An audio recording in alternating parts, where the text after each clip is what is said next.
सुप्रभात बच्चों, कैसे हैं आप लोग? अच्छे हैं? अच्छे ही रहिए, घर पे रहिए और सुरक्षित रहिए। ठीक है। तो लॉकडाउन शुरू हो गया अब घर से बिल्कुल भी बाहर निकलना सभी का बंद है, सभी लोग घर में हैं। तो ज़्यादा से ज़्यादा पढ़ाई पे ही ध्यान दीजिए। ठीक है बच्चों, पिछले अध्याय में हमने क्या पढ़ाया था? बसंत से पाठ 1 आपका हो गया था, हम पंछी उन्मुक्त गगन के। ठीक है, पूरी कविता भी हो गई थी, इसकी व्याख्या भी हो गई थी और प्रश्नोत्तर भी हो गए थे। आपने काम करके हमें दिया भी है, कुछ लोगों ने दिया है, कुछ लोगों ने नहीं दिया है, वो भी जल्दी जल्दी काम कर लें। ठीक है, तो आज हम इसी बसंत से पढ़ाएंगे पार्ट 2। कौन सा? दादी माँ। ठीक है, और इसके लेखक कौन है? इसके लेखक है शिव प्रसाद सिंह। पहला लेसन हमारा क्या था? कविता था।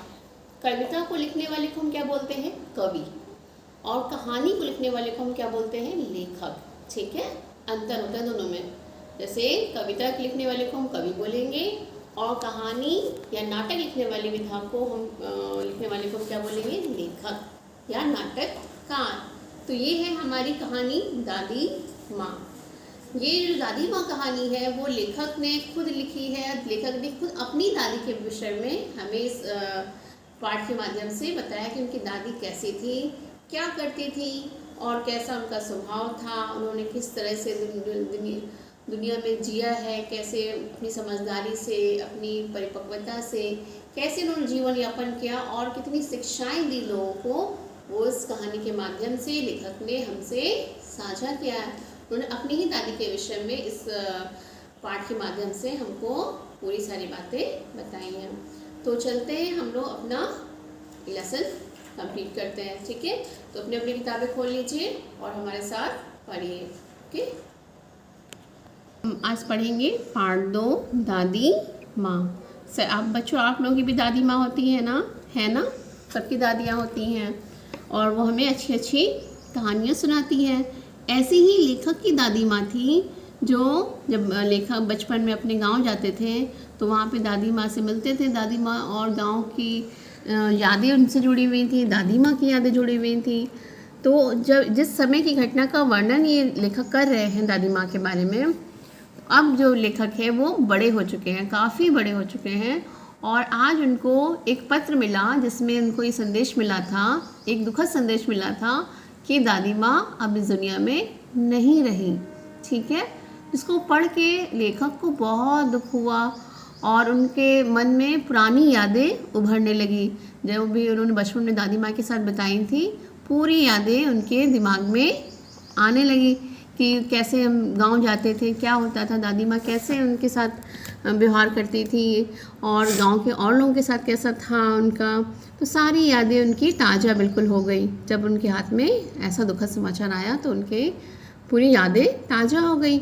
ठीक है, तो वहीं से हमें ये चीज़ लेसन के माध्यम से उन्होंने हमको बताया है कि उनकी दादी माँ कैसे दिन। चलिए स्टार्ट करते हैं।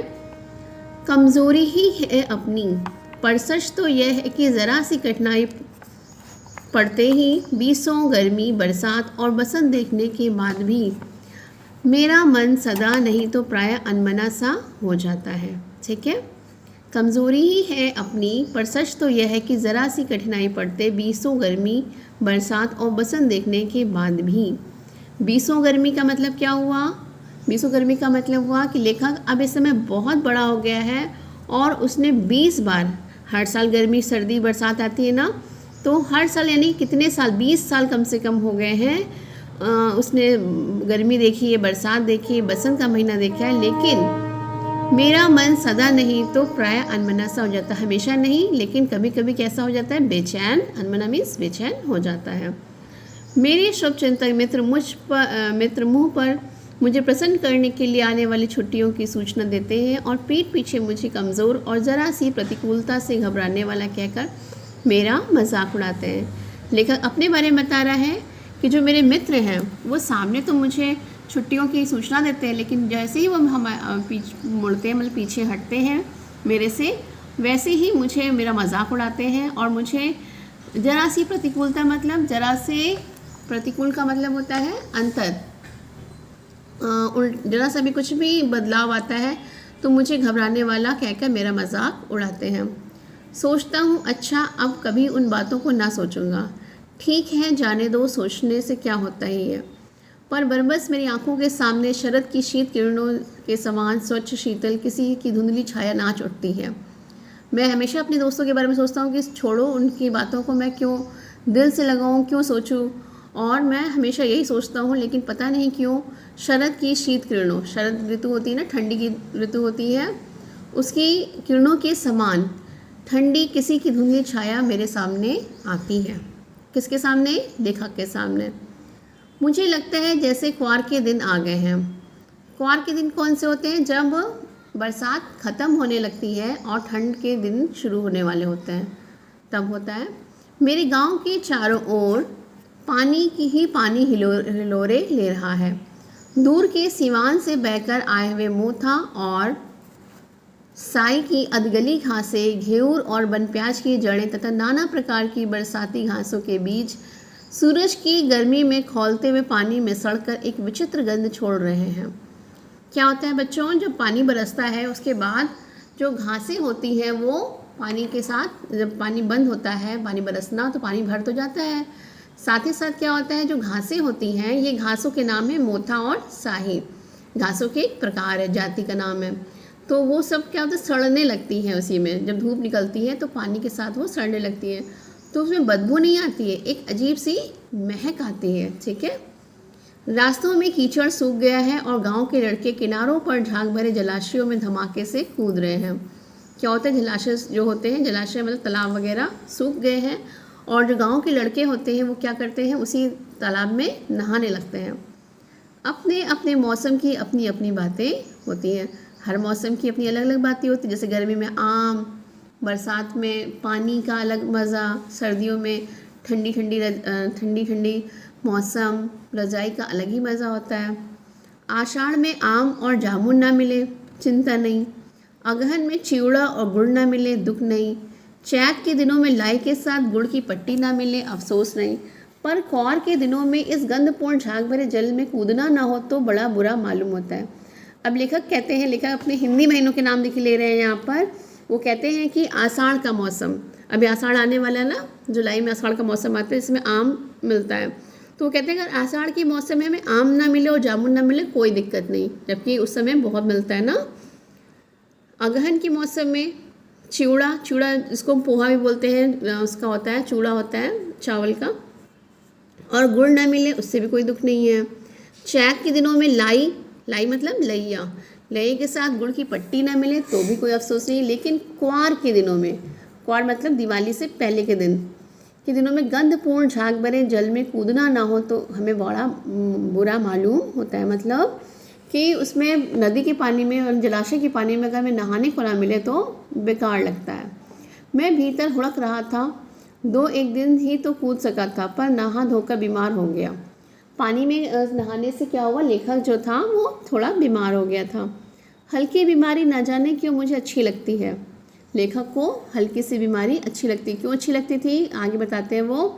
थोड़ा थोड़ा ज्वर हो, ज्वर मतलब बुखार हो, सर में साधारण दर्द और खाने के लिए दिन भर नींबू और साबू मतलब साबूदाना। ठीक है। लेकिन इस बार ऐसी चीज़ नहीं थी। ज्वर तो जो चढ़ा तो चढ़ता ही गया, रज़ाई पर रज़ाई, और उतरा रात 12 बजे के बाद। इस बार लेखक को बहुत तेज़ से बुखार चढ़ गया था और इतना तेज़ चढ़ा था कि मतलब उसको इतनी ठंड लग रही थी कि एक रज़ाई से काम ही नहीं चल रहा था, वो रज़ाई पर रज़ाई ओढ़े जा रहा था और रात के 12 बजे जाके उसका बुखार उतरा। दिन में मैं चादर लपेटे सोया था। ठीक है। दादी माँ आई, शायद नहा कर आई थी उसी झागवाल जल में। पतले दुबले स्नेह सने शरीर पर सफ़ेद किनारीहीन धोती, सन से सफ़ेद बालों के सिरों पर सद्या टपके हुए जल की शीतलता। जब वो लेखक लेटे हुए थे, सो रहे थे, तो उस समय कौन आया, उनकी दादी माँ आई। कहाँ से नहा के? उसी पानी से जो पानी भरा रहता है तालाबों में, उसी में नहा के आई। वो कैसी थी? पतले दुबले शरीर की थी और उनके बाल कैसे थे? सन एक होता है बिल्कुल सफ़ेद सा चमकीला सा रेशा होता है सन, उसी तरह दादी माँ के बाल थे, सन की तरह सफ़ेद बाल थे और सिरों से सद्या मतलब तुरंत टपके हुए जल की शीतलता, मतलब बाल गीले थे, गीले बालों से उनसे पानी टपक रहा था। आते ही उन्होंने सर पेट छुआ। होता है ना, जब कोई बीमार होता है तो उसके सर पे हाथ फेरते हैं, पेट पे छू के देखते हैं कि कितना बुखार है। आंचल की गांठ खोल किसी अदृश्य शक्तिधारी के चबूतरे की मिट्टी मुंह में डाली, माथे पर लगाई। और उसके बाद उन्होंने अपनी आंचल की गांठ खोली, मतलब साड़ी के किनारे पे गांठ लगी थी जिस पर मिट्टी थी, कहीं की किसी मंदिर की मिट्टी थी। वो उन्होंने क्या किया, लेखक के मुंह में डाली थोड़ी सी और थोड़ी सी माथे पर लगा दी टीका टाइप में। दिन रात चारपाई के पास बैठी रहती, कभी पंखा झलती, कभी जलते हुए हाथ पैर कपड़े से सहलाती, सर पर दालचीनी का लेप करती और 20 बार छू छू कर जोर का अनुमान करती। दादी क्या करती थी लेखक के साथ, वो बार बार उनके हाथ पैर सहलाती थी, दालचीनी का लेप लगाती थी और कई बार छू छू कर देखती थी कि कितना बुखार उतरा, हांडी में पानी आया कि नहीं, उसे पीपल की छाल से छौंका कि नहीं, खिचड़ी में मूंग की दाल एकदम मिल तो गई है, कोई बीमार के घर में सीधे बाहर से आकर तो नहीं चला गया। आदि लाखों प्रश्न पूछ पूछ कर घर वालों को परेशान कर देती। फिर दादी माँ क्या करती थी, वो सभी पे चिल्लाती थी और सबसे पूछती थी कि मूंग की दाल, खिचड़ी में मूंग की दाल जो है वो बिल्कुल गल गई कि नहीं गली, और कोई भी बीमार के कमरे, मतलब किसी भी रोगी कमरे में कोई भी सीधा घर के अंदर ना चलाए। ठीक है। दादी माँ को गवई गांव की 50 किस्म की दवाओं के नाम याद थे। अब गांव में बहुत तरह की दवाइयाँ होती हैं, जो इसको हम लोग बोलते हैं गवई। ठीक है। तो उनको बहुत तरह की दवाओं के नाम याद थे और वो हमेशा बताते रहते कि ये दवा खा लो, वो दवा खा लो। गांव में कोई बीमार होता उसके पास पहुंचती और वहाँ भी वही काम का मतलब कौन सा, कि उसका हाथ पैर छू के देखती कितना ज्वर है, दवा बताती। ठीक है। मूंग की खिचड़ी बताती और उसके बाद सबको मतलब अच्छे से हर चीज़ बताती थी। हाथ छूना, माथा छूना, पेट छूना, वही चीज़। फिर भूत से लेकर मलेरिया, सरसाम, निमोनिया तक का अनुमान विश्वास के साथ सुनाती। फिर अपने अनुमान से बताती कि देखो उसको लग रहा निमोनिया हो गया है या क्या हो गया, मलेरिया हो गया है। महामारी और विसूचिका के दिनों में रोज़ सवेरे उठकर स्नान के बाद लवंग और गुड़ मिश्रित जलधार, गुग्गल और धूप, सफाई कोई उनसे सीख ले। दवा में देर होती, मिश्री या शहद खत्म हो जाता, चादर या गिलाफ नहीं बदले जाते तो वे जैसे पागल हो जाते। वो सफाई के मामले में बहुत अच्छी महिला थी। ठीक है। उनको सफाई उनको बहुत पसंद थी। सफाई तो सभी को पसंद होती है। वो जब भी कोई बीमार होता था तो क्या करती थी, लौंग और गुड़ पानी में डाल के चढ़ाती थी, गुग्गल और धूप बत्ती जलाती थी। ठीक है। और कोई भी अगर उनकी बात नहीं मानता था तो वो गुस्सा आ जाती थी। बुखार तो मुझे अब भी आता है, नौकर पानी दे जाता है, मेस महाराज अपने मन से पकाकर खिचड़ी या साबू, डॉक्टर साहब आकर नाड़ी देख जाते हैं और कुनैन मिक्सचर की शीशे की तताई के डर से बुखार भाग भी जाता है। पर ना जाने क्यों ऐसे बुखार को बुलाने का जी नहीं होता। लेखक कहता है, अब इस समय की बात कर रहा है जब वो बड़ा हो गया है, अकेले रहता है, तो वो कहता है कि बुखार तो मुझे अब भी आता है, लेकिन अब क्या अंतर है, क्या वो दादी माँ नहीं है मेरे पास। अब कौन आता है मेरे पास, नौकर आता है, वो पानी दे जाता है, और जो हमारे घर में का रसोइया है वो खाना बना देता है। डॉक्टर आके मेरी नस छू के देख लेते हैं कि हाँ मुझे कितना बुखार है, और दवा की शीशी मुझे पकड़ा जाते हैं। लेकिन वो बात अब नहीं आती जो दादी माँ के समय आती थी। ठीक है। किशन भैया की शादी ठीक हुई। लेखक के भाई थे कौन, किशन। उनकी शादी की डेट पक्की हुई। दादी माँ के उत्साह और आनंद का क्या कहना। जब गांव में किसी की शादी होती है तो दादी माँ या माँ सब लोग बहुत खुश होते हैं, बहुत उत्साह से भर जाते हैं। वैसे ही दादी माँ का भी हाल था। दिन भर गायब रहती, सारा घर जैसे उन्होंने सर पर उठा लिया हो। पड़ोसिनें आती, बहुत बुलाने पर दादी माँ आती, बहन बुरा ना मानना, कार परोजन का घर ठहरा, एक काम अपने हाथ से ना करूँ तो होने वाला नहीं। जानने को यूँ सभी जानते थे कि दादी माँ कुछ करती नहीं, पर किसी काम में उनकी अनुपस्थिति वस्तुतः विलम्ब का कारण बन जाती। दादी माँ जो थी वैसे तो कोई काम नहीं करती थी, लेकिन हर काम में बहुत ज़्यादा उत्साह दिखाते थे। जैसे ये लगता था अगर वो नहीं उस जगह होती थी तो लगता था कि कोई है नहीं। उनकी अनुपस्थिति जो होती थी वो सभी को खलते थे। उन्हीं दिनों की बात है। एक दिन दोपहर को मैं घर लौटा। बाहरी निकसार में दादी माँ किसी पर बिगड़ रही थी। देखा पास से कोने में दुबकी रामी की चाची खड़ी हैं।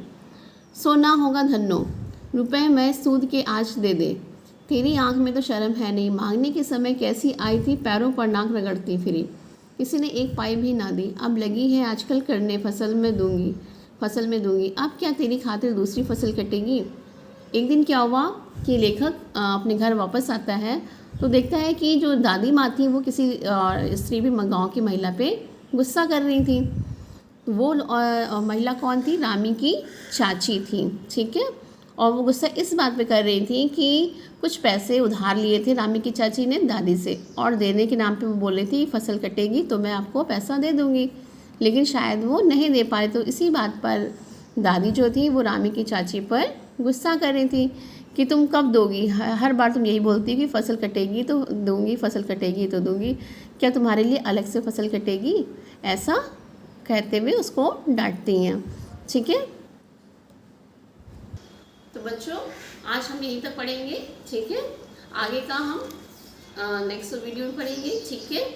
तो ये हमें आपको समझ में आया कि ये एक लेखक ने अपनी दादी के बारे में लिखा है कि उसकी दादी कैसी थी, बहुत ही अच्छी महिला थी, सभी का ख्याल रखने वाली थी, छोटी सी बीमारी को भी बहुत बड़ा समझ के बहुत अच्छे से ख्याल रखते थे।